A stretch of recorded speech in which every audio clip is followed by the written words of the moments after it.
Nandito ako ngayon sa Tipa. Ano ba ito? Bantilan. Diyos ko, ito pala yung tulay na nawasak ng bagyo. Naku, ang layo ng nilalakadan dito.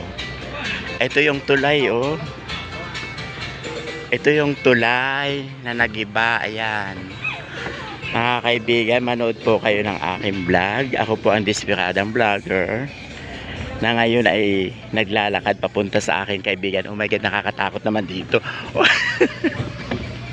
It's very exciting. Baka manako po, baka ito'y mag-iba. Nakakatakot.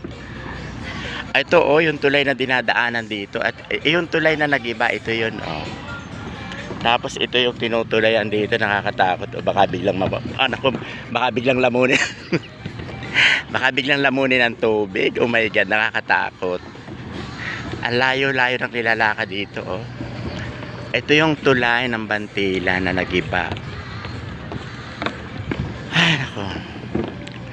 Mga kaibigan, kayo po ay manood hanggang sa matapos ang vlog na ito.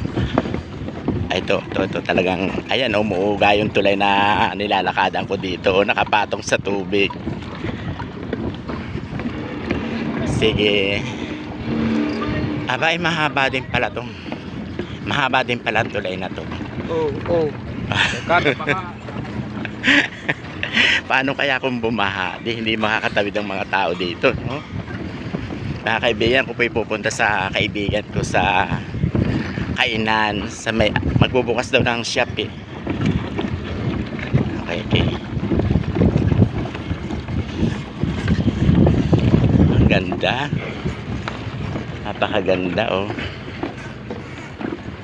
Ito yung tulay. Sige mga kaibigan, hanggang sa muli. Bye-bye.